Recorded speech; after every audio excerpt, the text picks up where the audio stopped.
Estados Unidos y Venezuela, el cómo hemos llegado a este punto ya al cierre de 2025. Mencionaba algunos hitos que tienen que ver básicamente con el escenario político en Venezuela, que ha tenido una interacción en esta relación económica, energética, diplomática, también migratoria con Estados Unidos entre ambas naciones, pero le consultaba desde su punto de vista, es allí profesor universitario, seguramente en las aulas tiene a estos futuros profesionales de estudios políticos, en ciencias, allí atentos a preguntarse, bueno, pero ¿qué hace el venezolano mientras se reformula, mientras se reflexiona, mientras en la política internacional se ponen de acuerdo? Porque hay una serie de temores, hay una serie de escenarios en los que el ciudadano dice, bueno, no quisiera esto o no quisiera aquello. ¿Qué hace el venezolano para atender su vida cotidiana? Mira, durante el último mes hemos tenido una situación que tiene que ver mucho con lo económico, o sea, son los meses de más venta en el año. Pero además hemos tenido en este mes el crecimiento de la brecha entre el dólar oficial y el dólar que está en la calle. Y eso evidencia una desconfianza social porque hay evidentemente una situación de ataque contra el país. Y eso, por supuesto, que genera angustia, porque podemos tener un retroceso muy importante en lo económico y en lo social y en la construcción de una nueva ola migratoria con una doble dificultad. Una dificultad que por un lado nosotros tenemos ahora unos venezolanos, cerca de 600.000 venezolanos en una condición de vulnerabilidad con respecto a su estatus migratorio en Estados Unidos por la política del presidente Trump. Y tenemos además en América Latina otras nuevas amenazas con respecto a esos venezolanos que tuvieron que emigrar de Venezuela en su momento, como es el caso de Chile. Y ya se están viendo algunas olas migratorias importantes en el sur del continente. O sea, pensar y poner en el centro de nuestra discusión nuestros problemas tiene que ser obligatoriamente una prioridad. O sea, no podemos dejar y evadir los problemas porque tenemos otros problemas, ¿no? Todos los problemas tienen en su justa dimensión una oportunidad en los momentos de mayor conflicto para intentar de alguna manera buscarle solución. Ahora, la política internacional del presidente Trump ha sido errática y además con una doble moral, porque habla de una condición en el caso venezolano, pero habla que además el derecho internacional lo prohíbe, que si tú dices que un Estado es A y usted está mandando a esos migrantes a ese Estado A, usted está violando inclusive su propia normativa. Es decir, cuando yo hablaba en el segmento pasado de la necesidad de entender qué es lo que está de fondo, el gobierno americano habló ya qué es lo que está de fondo, de una manera grosera,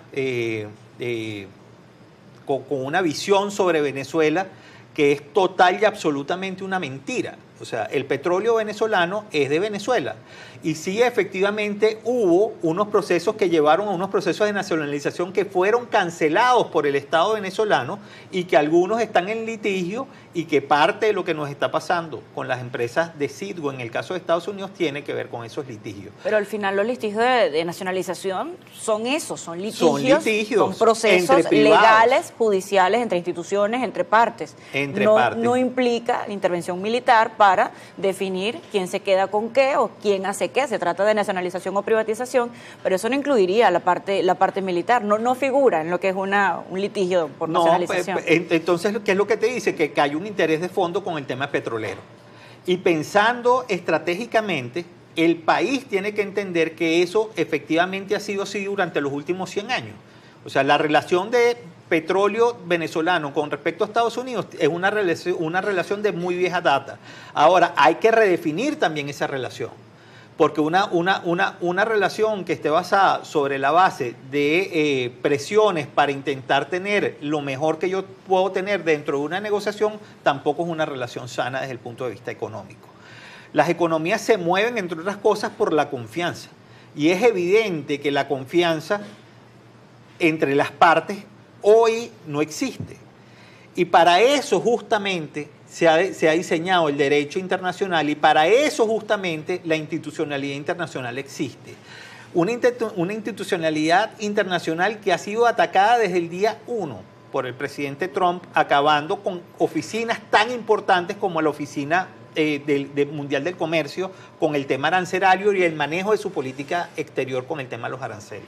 Eso pasó en materia arancelaria. Se espera que el próximo 23 de diciembre el Consejo de Seguridad de la ONU debata el tema de Venezuela. Países que no se habían pronunciado están respondiendo a favor de Venezuela, rechazando esta agresión.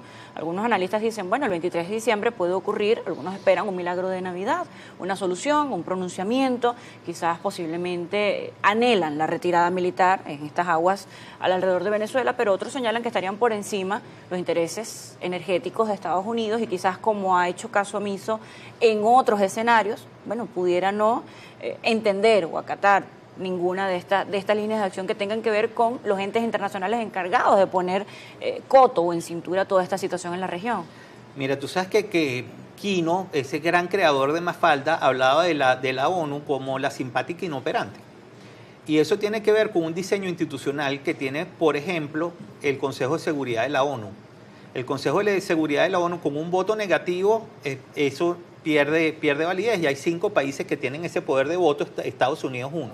Yo creo que le va a ir muy mal a Estados Unidos en términos de número de votos en las Naciones Unidas el lunes, porque efectivamente ha sido muy mala su política internacional con respecto al caso de Venezuela.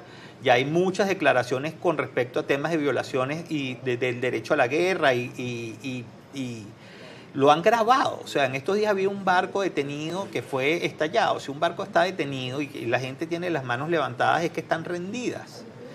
Y eso tiene que formar parte de la discusión. O sea, cómo el uso de la fuerza desproporcionada está en este caso afectando toda una región, porque no es Venezuela nada más, es toda una región. O sea, el comercio internacional está siendo duramente afectado.